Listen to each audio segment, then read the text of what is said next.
you stand with our children.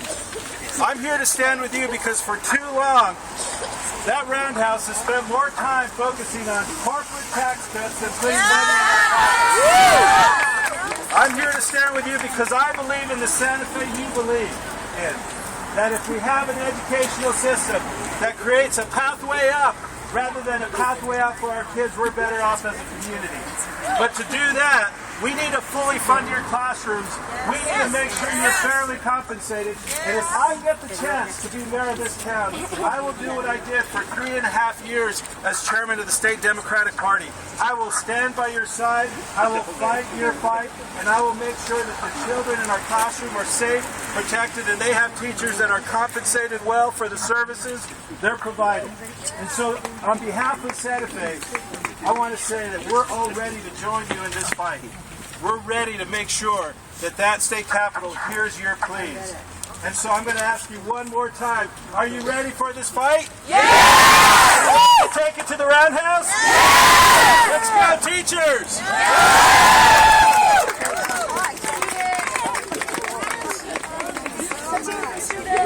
Okay, we're needing a little light. So, I got my candle here. Anybody else have their candles with them? No. Next person I want to introduce, and this is another person who has been a phenomenal advocate of education and for children in our town. She is currently one of our school board members, and she is doing a marvelous job. She is very supportive, as I said. And let us welcome Susan Duncan.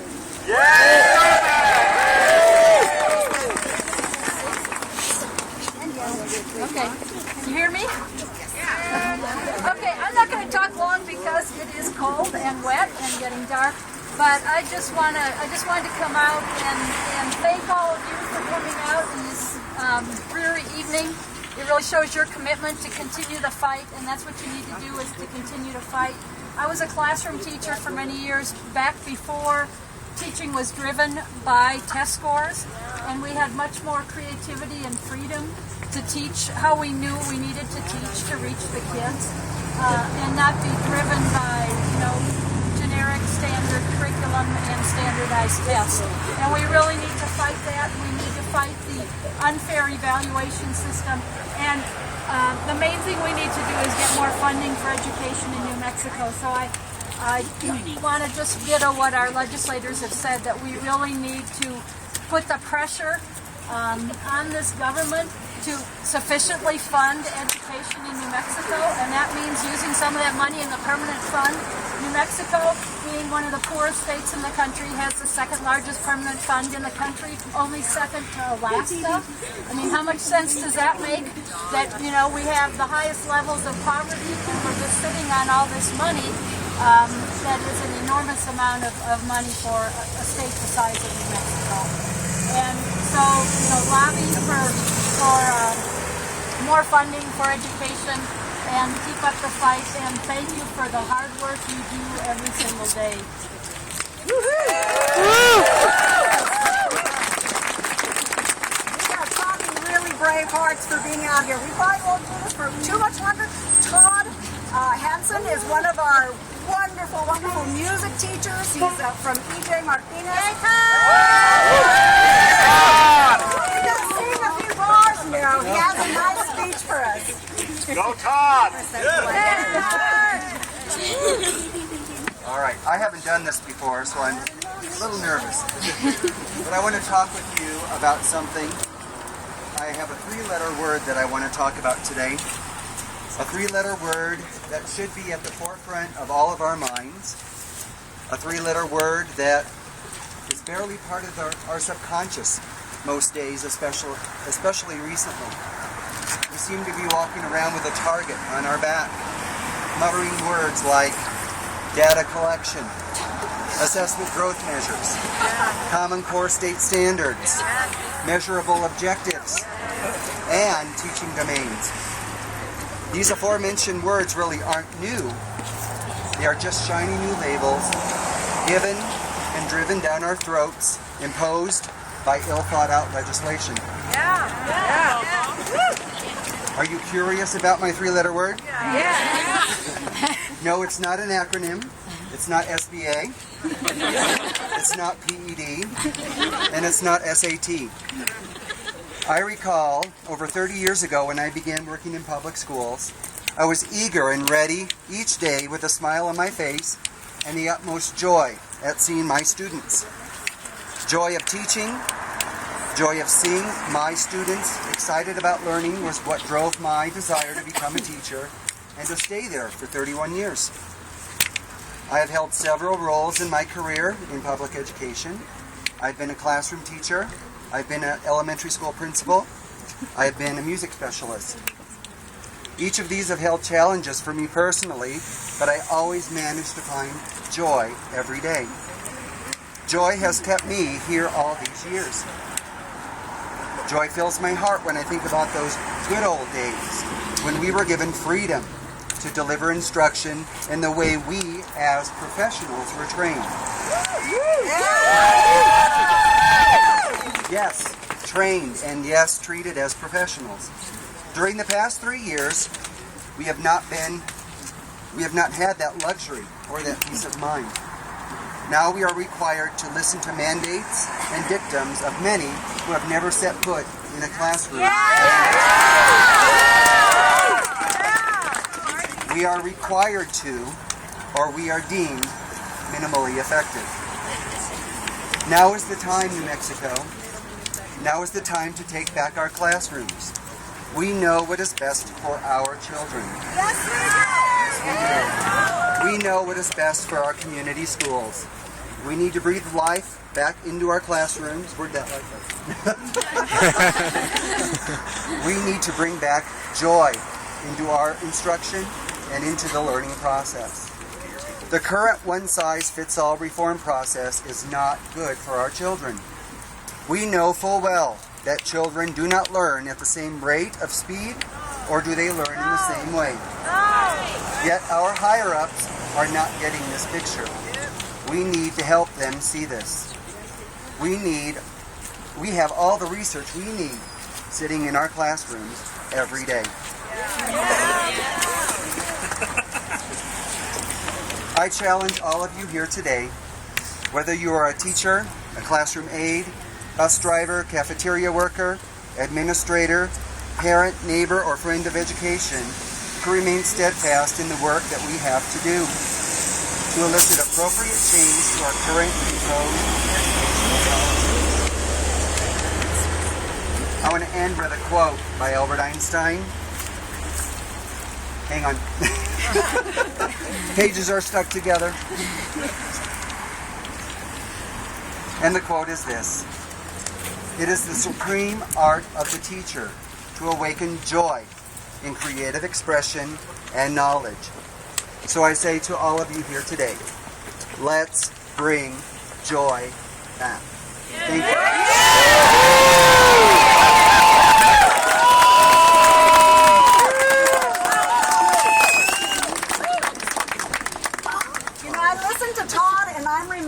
Something that I tend to forget just because we get so involved in the minutia of our jobs every day, but I just look around at the staff at my school and all of you, Todd, just look at the years of training and experience that all of us bring to this district.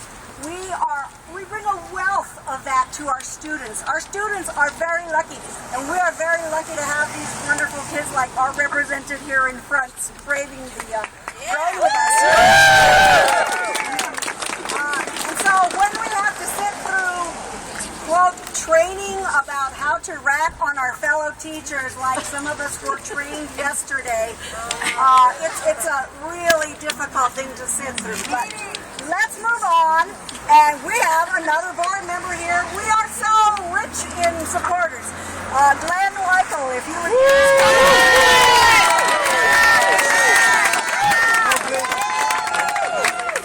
and yell. All right, well, I'm impressed to see everyone here. Maybe it's 100 people, and next time, let's make it 200 people. Yeah?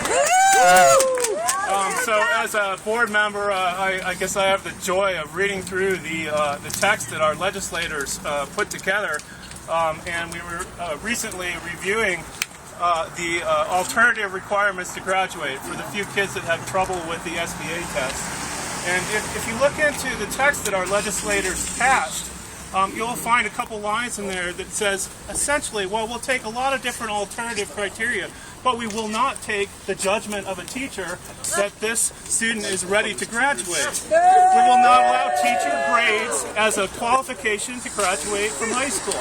What are these guys thinking? Guys and women, yeah. So we need to make them aware that teachers are the center of our educational system. And that we all are here because of the dedication of the teachers that taught us when we were young. And I remember a joyful environment. I remember an environment of creativity and respect and care for the students. And I would like to see the kind of environment that I went through as a child and as a high school student brought back to our schools. So keep up the good work, and wow, this is amazing. Thanks for turning out.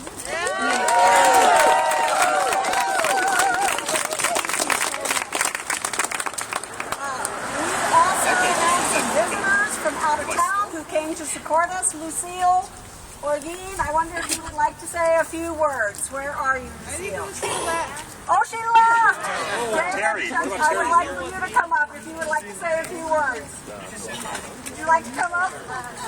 Representing Las Vegas. Las Vegas City Schools! Press the button down. Press down.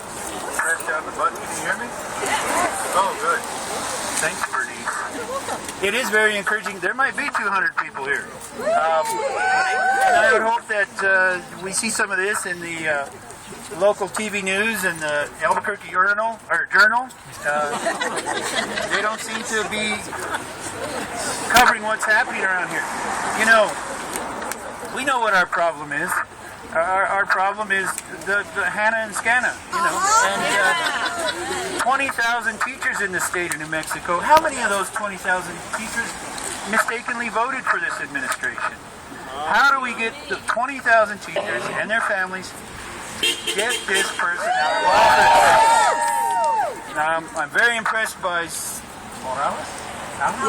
Yeah, we need to. That's what we need. We need somebody else at the top, because we've got legislatures doing the work. They're listening to us. Did you know 2 counselors from our school district, Las Vegas City Schools, they got bills through the legislature 630 something. I helped with that. She helped with that too. But counselors, right? Yes. Yes, thank you. It was a great bill. Yeah, a great bill. I didn't even know about it until yesterday. 3-tier pay scale for counselors, librarians, nurses, ancillary, all that they should have had in the first place.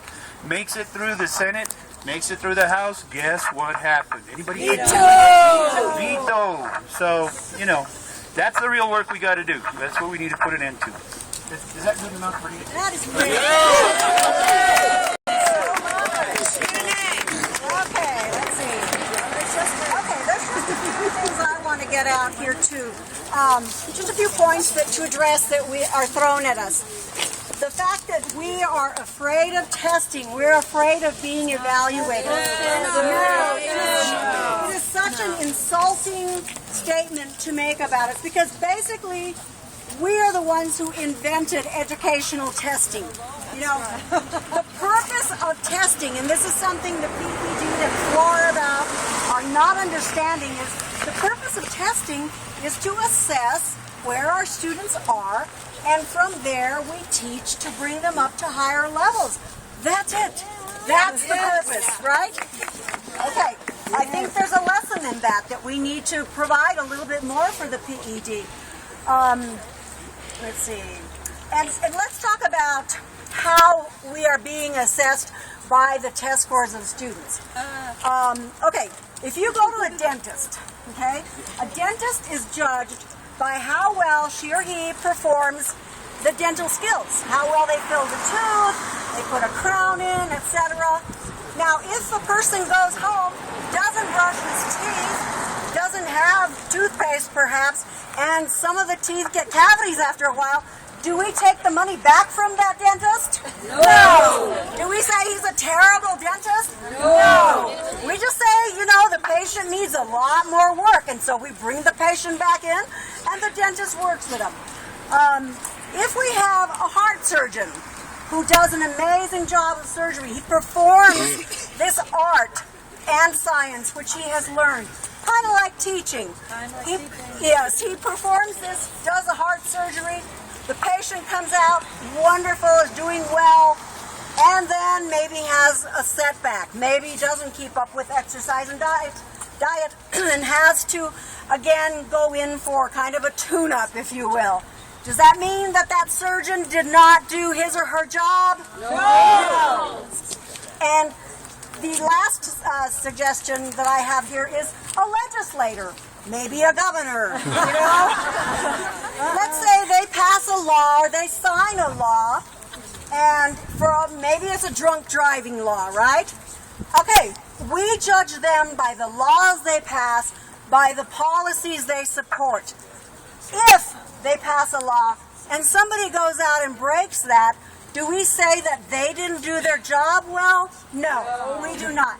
Yet that is what they are doing with us. They are saying that if we have students that are really struggling to meet, just even to get to school some days, as most of us work with a lot, and have a lot of challenges, that doesn't mean that you are not performing your job beautifully. At my school and the other schools I've worked at, people are working from 7 in the morning. Unfortunately, they're breaking contract, staying till 5, 6, 7 at night. But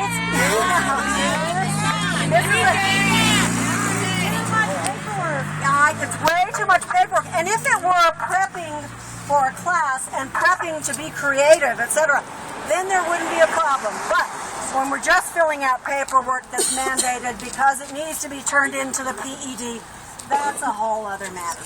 So, let me see. The last thing I want to talk about is that permanent fund.